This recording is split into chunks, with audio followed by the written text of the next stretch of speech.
So today we're back out here in the middle of nowhere in the worst possible time of day. It's just about noon. Again, New Mexico fashion, no clouds in the sky. So why am I out here? I want to talk about filters. And there's a couple of type of filters that I'm not going to talk about all type of filters. I'm going to talk about neutral density and polarizer filters. The most common question that I get asked on my tutorials and all of that and through emails and everything is usually what kind of filters do I use, how do I use them, and when do I use them, and when do I not use them, because you may or may not know there's a fly that's attacking me right now. So the most popular video on my channel is a video I did for how to shoot long exposures without filters. And I did that for a couple of reasons, mainly because a lot of people don't have filters or they have a lens that can't take filters, whatever the reason. Go check that one if you want. But in response to that, a lot of people have asked me, why don't I use filters, or why didn't I use filters, or what filters do I use? So today I want to address that and go over the filters that I use and how I use them and when I do or don't use them. So this is definitely a big personal preference, and one of the things that I want to show is hopefully to help you figure out what filters you may or may not need or want, because they're not for everybody, they're not for every occasion. So let's get into it. First filter I want to talk about is a circular polarizer filter, and it looks a lot like this one. I'm using circular ones. I'm not using any of the big fancy drop-in filters. This is actually an ND, but the polarizer is on here. So I'm going to show you right now. I've got it turned off, and we're going to rotate it on so that you can see the difference.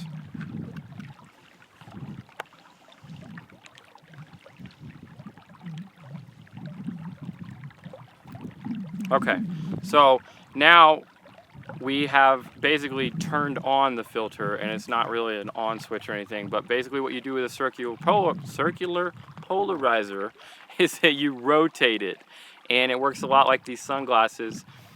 You rotate it and it blocks out UV light.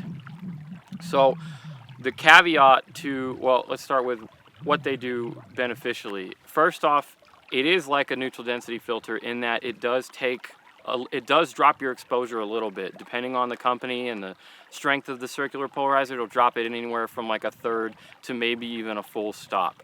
So that's why you see this just getting a little bit darker.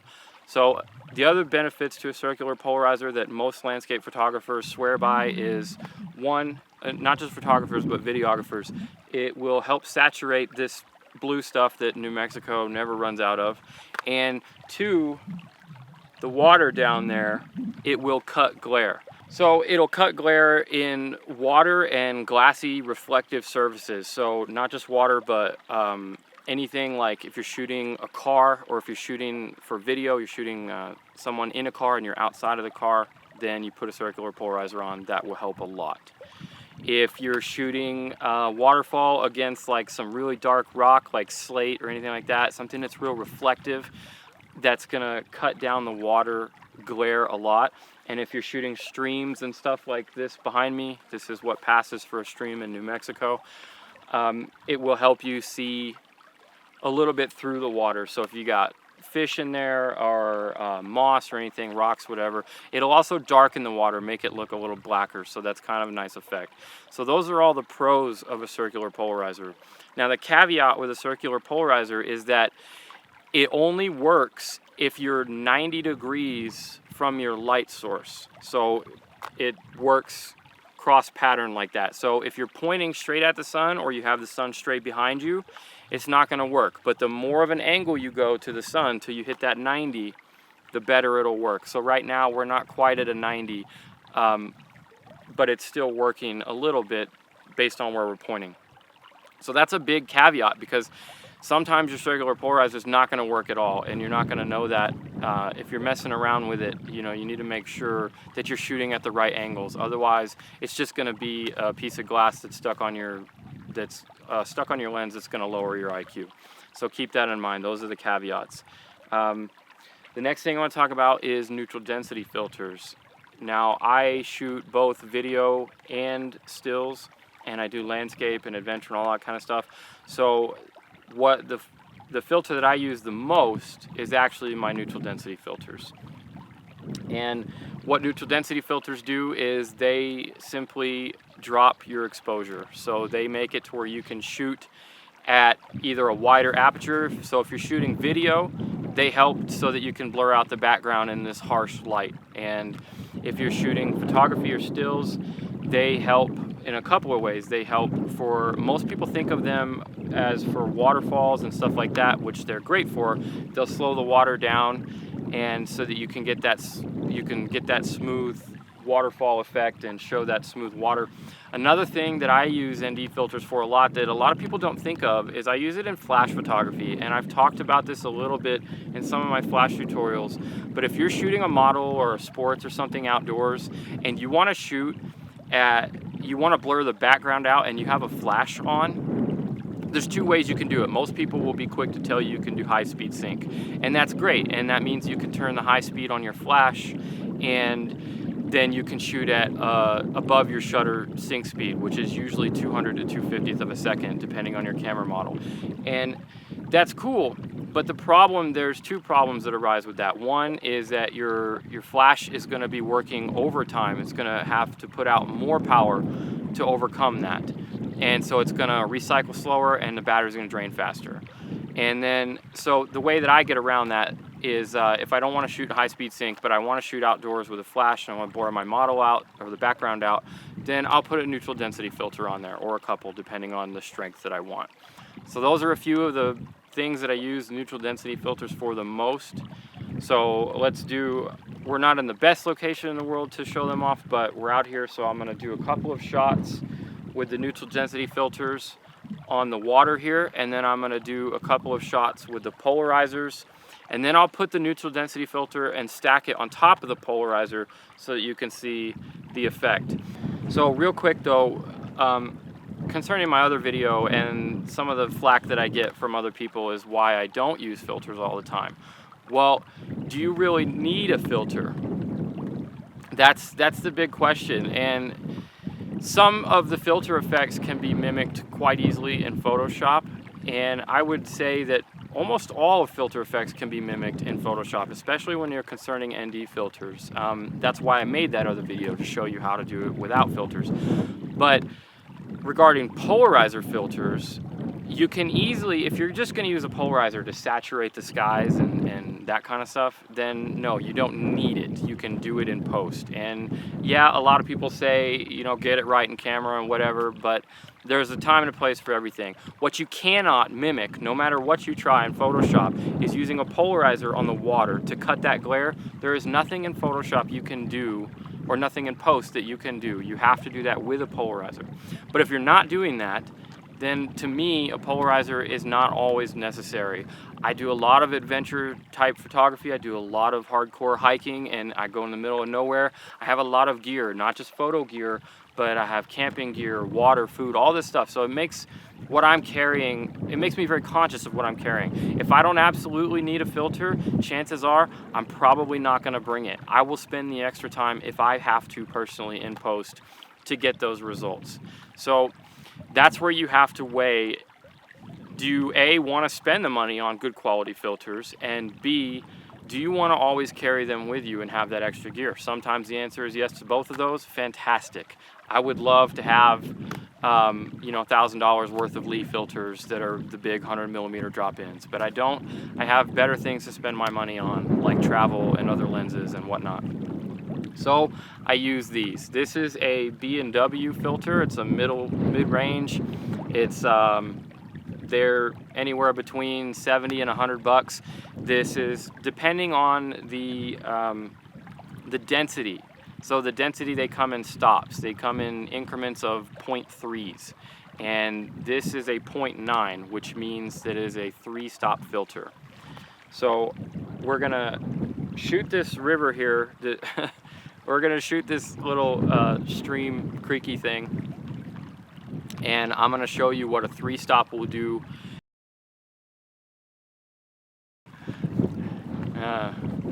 Sorry about the wind. We're in New Mexico.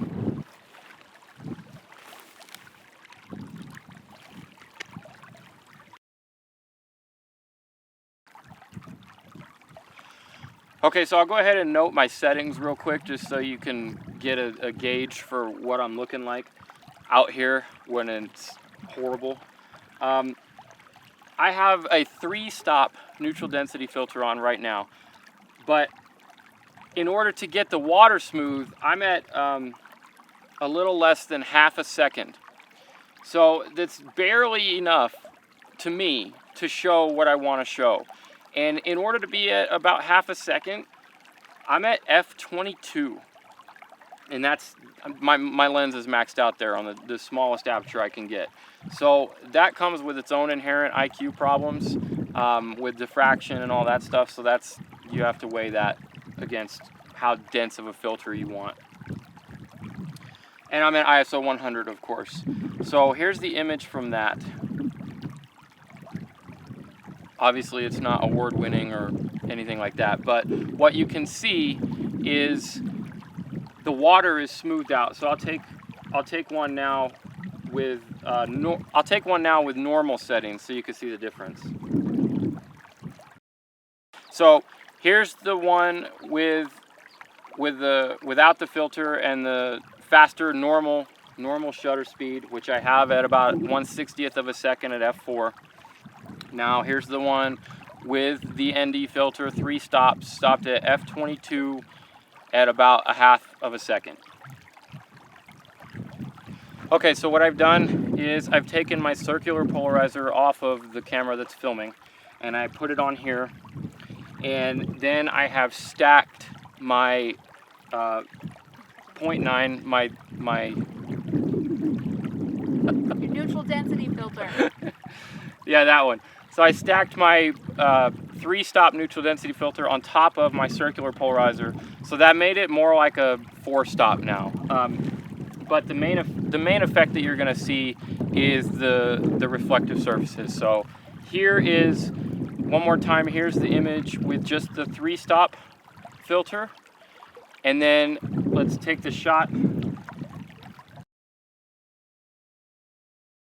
Okay, and here is the shot with both filters, with the circular polarizer and the 3-stop combined to make it about a 4-stop. So that's upped my exposure to about 1 second at f/22. All right, now what we need to do is stand up because my knees are about to fall off. All right, so now what I've done is I've put the ND filter and the circular polarizer on the lens that's filming me. So now we're at f4 instead of like f/16 or f/22, which is what we were at before. And hopefully now the background is a little softer, a little blurrier. And one more time we'll take off the filter so you can see a direct comparison of that real quick. So now we're fixing it. I've taken the filters off and we've adjusted it to, what are we at now? Now we're at f/22. So the background is sharper, and that's the difference with a neutral density filter out in broad daylight for when you're filming. So hopefully you can see those kind of things. Okay, so I'm gonna wrap this video up. There's a lot more stuff about filters, obviously. I just wanted to cover kind of how I use them and how I don't use them. And there are some caveats with filters that you have to weigh, mainly price versus image quality. No filter is ever gonna be perfect, no matter what they say. You're always going to have some sort of color cast or color shift or vignetting or whatever. Vignetting, some of the higher end filters are a little better with controlling vignetting, but it's definitely a price point thing. You get what you pay for. I will do more filter reviews, specific filter reviews and comparisons in future videos, so be on the lookout for that. And for now, let's cut to some B-roll footage.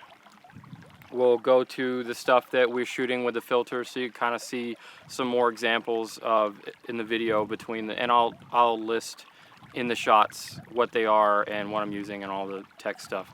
So if you like this kind of video and you want to see more of it, definitely make sure you hit subscribe if you haven't already, and leave a comment to let me know what your thoughts on filters are. Do you use them? What kind do you use? All that good stuff. And make sure to check out my other vlogs and tutorials, and I'll see you in the next video. Thanks.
Well, I caught one with my hand and one with my back.